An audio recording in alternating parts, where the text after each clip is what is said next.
함께 인사해 보실까요? 사랑합니다. 사랑합니다. 사랑합니다. 네, 고맙습니다. 할 때마다 부끄럽네요. 예. 네. 작년 2021년이 지났죠. 그리고 새해가 밝았는데 벌써 1월 중순이 훌쩍 넘어갔습니다. 새해가 시작될 때는 보통 한 해를 되돌아보면서 그 작년의 일들을 생각하면 작년은 참 힘들었어, 다사다난했던 한 해였어 라고들 많이들 이야기를 하시잖아요.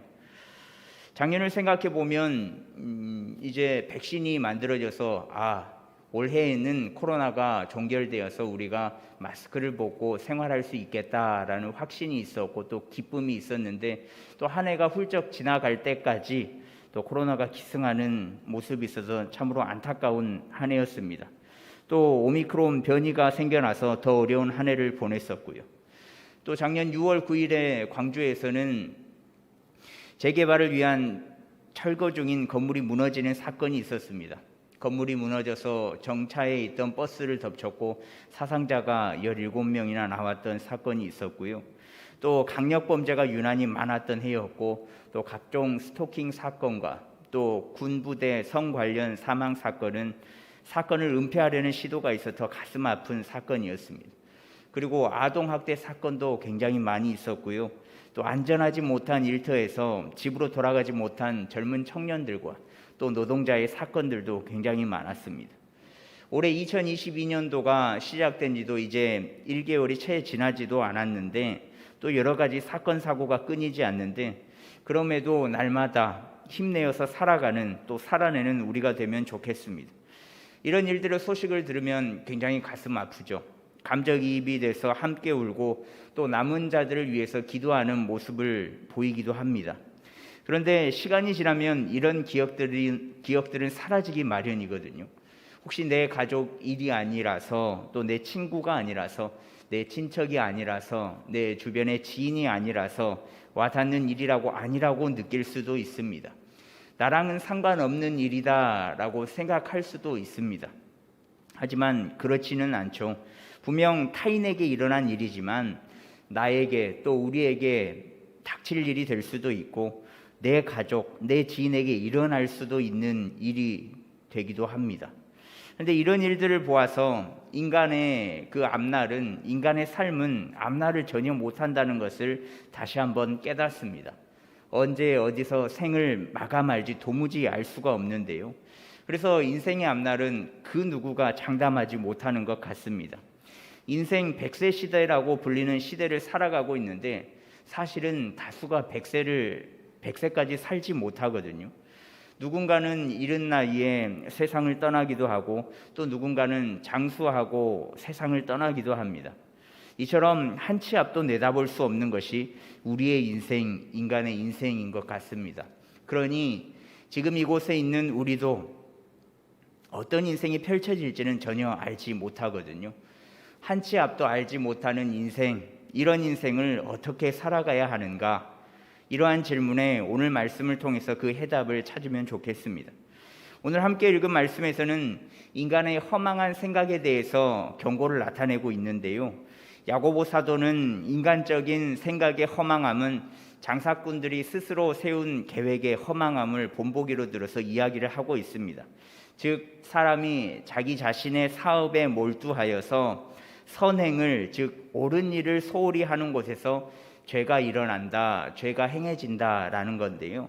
그러면서 14절 말씀해 보시면은 내일 일을 너희가 알지 못하는도다. 너희 생명이 무엇이냐? 너희는 잠깐 보이다가 없어지는 안개니라 라고 이야기를 합니다. 여러분들 안개를 아시지 않습니까? 안개는 표면 가까이에 아주 작은 물방울이 뿌옇게 떠있는 현상을 이야기를 합니다. 사실 옅은 안개가 꼈을 때는 일상생활에 지장이 없는데 짙은 안개가 꼈을 때는 한 치 앞도 볼 수 없을 정도로 우리의 시야를 가리는 것이 안개거든요.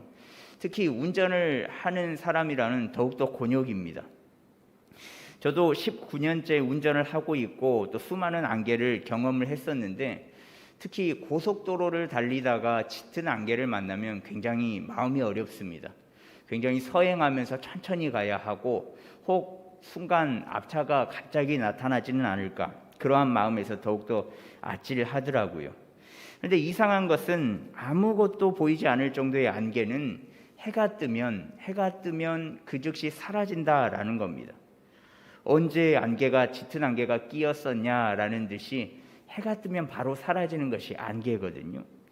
이렇듯 안개는 잠깐 보이다가 사라져버리는 존재라고 야고보서에서는 우리의 생명을 이와 같은 안개다라고 비유하고 있습니다.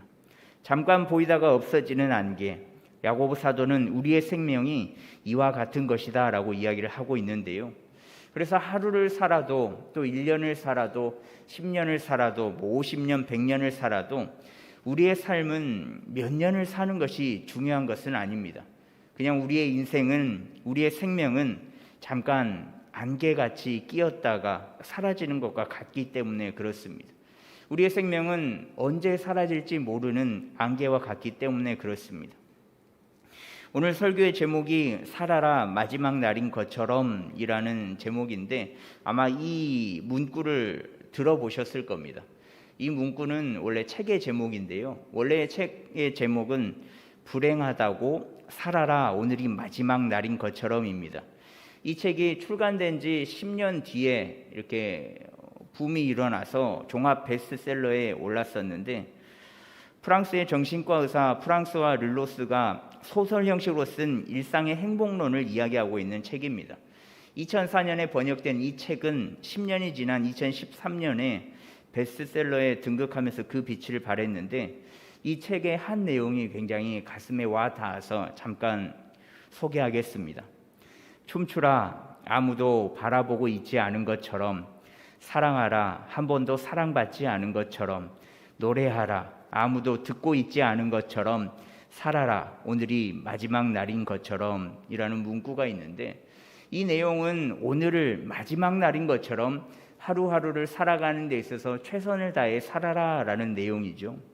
누가 바라보고 있지 않아도, 누가 행여 상처를 주었어도, 누가 듣고 있지 않아도, 누가 간섭하지 않아도 너는 후회 없는 삶을 살았으면 좋겠다라는 내용입니다. 왜냐하면 오늘의 삶이 마지막이 될 수도 있기 때문에 그렇습니다. 앞서 말씀드렸지만 우리의 인생은 한 치 앞도 내다볼 수가 없습니다. 안개와 같이 마치 잠깐 생겼다가 해가 뜨면 사라지는 것처럼, 그렇게 잠시의 인생이 우리의 인생입니다.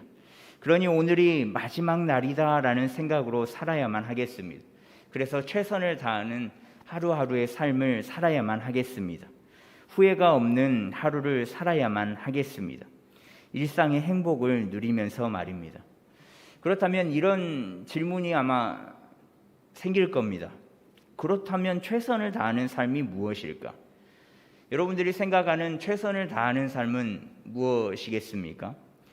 마지막 날에 최선을 다하는 삶은 과연 무엇을 하면서 살아가는 일이겠습니까?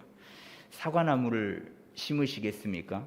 아니면 자신이 가지고 있는 모아놓았던 모든 돈을 다 쓰는 것이 최선을 다하면서 살아가는 일이겠습니까? 단지 해보고 싶었던 일, 그 중에서 하지 못했던 것을 하면서 마지막을 누리면서 살아가는 게 최선을 다하는 삶일까요? 정답이 16절에서 17절 말씀에 나타나고 있는데, 이 말씀을 한 목소리로 읽도록 하겠습니다. 이제도 너희가 허탄한 자랑을 하니 그러한 자랑은 다 악한 것이라. 그러므로 사람이 선을 행할 줄 알고도 행하지 아니하면 죄니라. 아멘.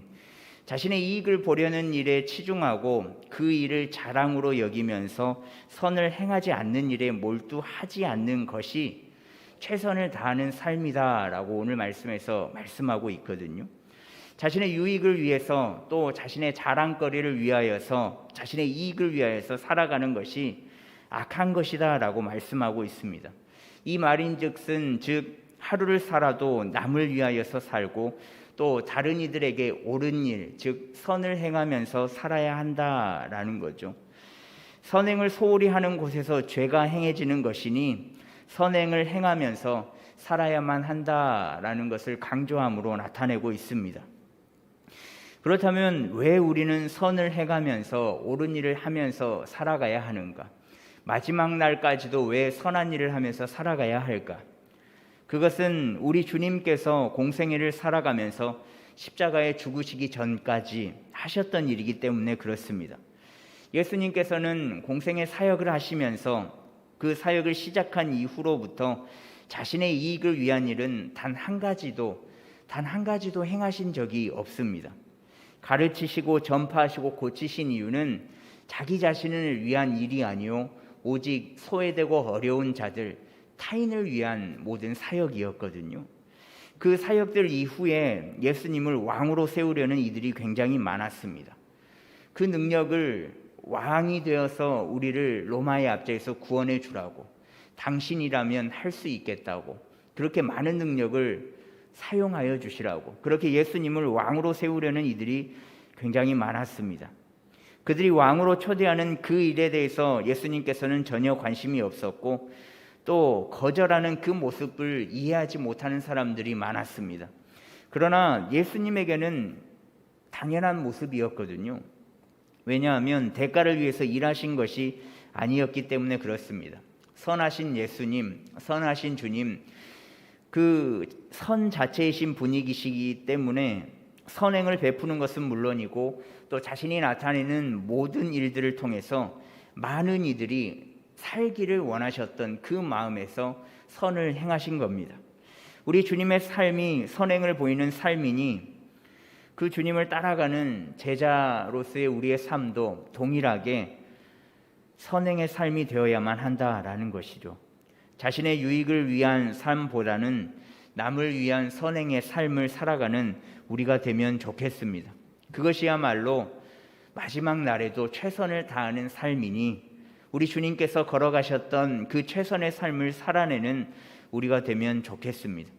덧붙여서 최선을 다하는 삶, 그것은 자신이 속해 있는 곳에서 주어진 일에 최선을 다하는 일입니다. 자신이 처한 상황과 환경을 인정하고 받아들이면서 그 안에서 최선을 다하는 삶이 반드시 필요하거든요. 자신의 상황과 환경이 불행하다고 생각되어서 사실 최선을 다하지 않는 이들이 꽤 많이 있습니다. 내가 굳이 왜 이런 일을 겪어야 하는지, 내가 왜 이런 업을 가지고 일해야 하는지 자신의 마음이 들지 않아서 늘 불만의 자리에 앉은 사람들이 굉장히 많이 있습니다. 그리고 더 좋은 자리를, 더 좋은 환경을, 더 나은 상황을 바라보면서 지금 주어진 것에 대한 불만말을 토로한다면 오늘 말씀 13절 말씀에 장사하여 이익을 보리라 하는 자들, 그러한 자들과 동일한 자가 될 수 있음을 우리는 반드시 기억을 해야 합니다. 제가 이 말씀을 드린 부분이 억지다라고 생각하신 분들이 있을 겁니다. 그러면 어떻게 살라고?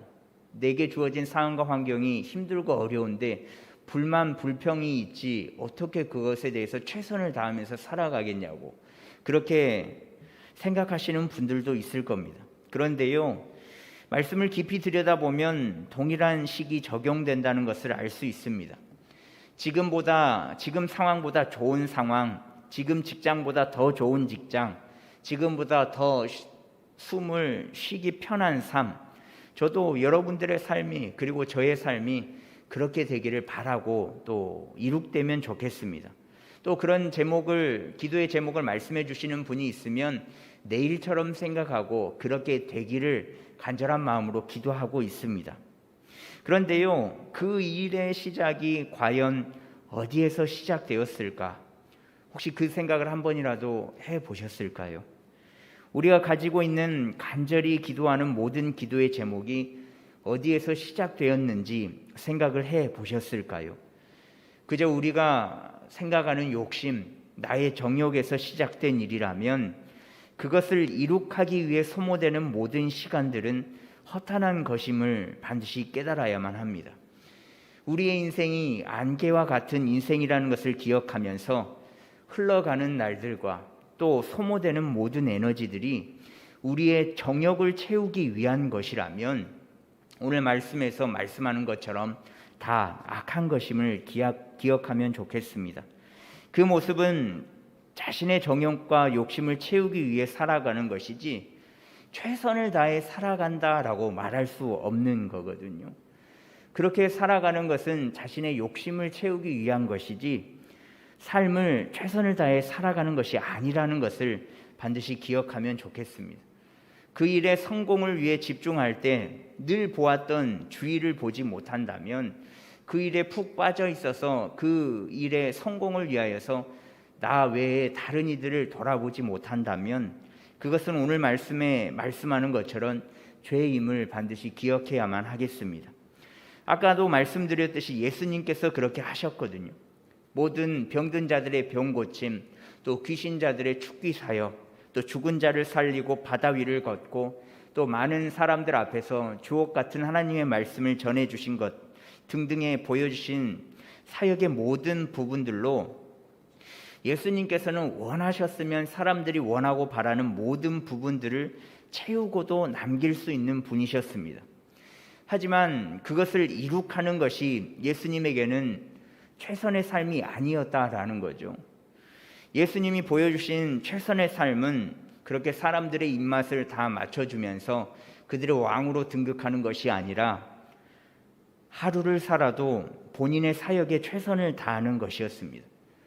누구 한 명이라도 당신의 사역을 통하여서 하나님을 믿고 받아들인다면, 또 회개하고 앞으로 나아간다면, 또 하나님을 믿노라고 고백한다면, 그 일을 위해 가난하고 소외된 이들에게 더 가까이 나아가는 것, 또 그 일들이 주님께서 보여주신 모든 최선을 다하는 일이었습니다. 한 영혼을 살리고, 한 어려운 이웃들을 살리고, 또 소외된 이들을 돌아보는 것, 그게 예수님에게는 가장 최선의 일이었던 겁니다. 지금 열심을 내고 있는 나의 일이, 또 우리의 일이 과연 오늘 말씀에 비추어 보았을 때 진정으로 최선을 다하는 일인지 돌아보면 좋겠습니다. 주어진 일을 하면서도 만족되지 않고 불평과 불만말을 토로하며 또 이 지긋지긋한 곳, 또 이 지긋지긋한 일, 이것만 되면, 내가 이것만 성공한다면 떠나겠다라음이 있다면, 이 모습이 과연 내가 하나님 앞에서 최선을 다하며 살아가는 모습인지 돌아보면 좋겠습니다. 진정한 최선은 어떤 일을 하든 또 어떤 곳에 있든 그 자리에서 선을 베푸는 것, 즉 옳은 일을 하는 것. 곧 15절 말씀해 보시면 주의 뜻이면 우리가 살기도 하고 이것이나 저것을 하리라 라는 말씀대로 주님이 원하시면 이 일이든 저 일이든 모든 일을 다 하겠다라는 말을 하면서 행동으로 보이는 것임을 기억하면 좋겠습니다. 지금의 일에 만족을, 또 더 나아가 하고자 하는 모든 계획이 과연 예수님께서 원하시는 일인지 깊이 고민해 보아야만 하겠습니다. 그러니 지금 자신의 일에 자부심을 가지면 좋겠습니다. 내가 집에서 살림살이 하려고 결혼을 했나? 애들 뒷바라지 하려고 결혼을 했나? 이곳 아니면 나를 불러줄 데가 없어서 내가 여기 있는 줄 아나? 라는 그런 생각은 버리시고 자신의 맡겨진 모든 일들에 최선을 다하는 삶, 그렇게 최선을 다하는 삶이, 그렇게 살아가는 것이 옳은 일을 해내는 삶이라는 것을 기억하시면서 최선을 다하는 삶을 살아내면 좋겠습니다. 덧붙여서 우리의 최선에는 이 말씀이 바탕에 깔려 있어야 하겠습니다. 로마서 12장 11절 말씀인데요. 부지런하여 게으르지 말고 열심을 품고 주를 섬기라. 여기에서 중심은 부지런하여 게으르지 말고 열심을 품고 라는 문장에 있지 않습니다. 이 말씀의 중심은 그 뒤에 있는 주를 섬기라 라는 이 문장의 중심이 있습니다. 주를 섬기는 마음으로 열심으로 부지런하고 게으르지 않고 열심을 품는 것은, 게으르지 않으면 열심을 품는 것은 따라오는 것이거든요. 우리 주님께 드린다는 마음으로 섬긴다는 그 마음으로 하는데 열심을 품지 않고 일을 하는 이가 있겠습니까? 내가 하는 모든 사역들이, 내가 하는 모든 일들이 주님께 한다, 주님께 드리는 것이다 라고 생각이 될 때 과연 그 어느 누구가 열심을 품지 않고 일하겠습니까? 아마 단 한 명도 없을 겁니다. 하나님 앞에 드려지는 일인데요. 예수님의 정신을 제대로 알고 쫓아가는 참된 그리스도인은 아마 모든 일을 대하고 모든 일을 할 때 하나님의 영광을 위하여서 사용되기를 원할 겁니다. 그러니 주님을 위해 하는 일 열심히 하지 않을 리가 없습니다. 우리의 최선에는 주를 섬기는 것을 바탕으로 반드시 최선을 다해야만 하겠습니다.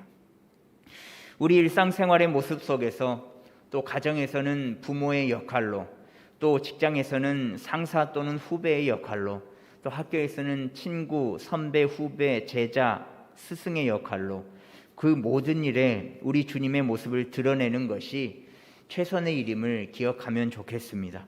자신의 이익을 위해 살아가는 것이 아니라 주님을 위해 최선을 다해 살아가는 우리 모두가 되기를 간절히 소망합니다. 오늘 최선을 다하셨다면 또 내일도 최선을 다하시고 또 모레도 최선을, 날마다의 삶을 늘 오늘이 마지막 날이구나 라는 생각으로 모든 순간순간을 최선을 다하며 살아가는 우리 모두가 되기를 간절히 소망합니다. 그렇게 최선을 다해 날마다 인생을 살아가면 반드시 그렇게 살아가는 이들에게 하나님께서는 늘 부족하고 모든 것들을, 부족한 부분들을 채워주시고 날마다 살아갈 수 있는 힘과 또 살아낼 수 있는 능력을 더하여 주실 것을 믿사오니 여러분들도 저도 동일하게 날마다 최선의 삶을 살아가기를 간절히 소망합니다.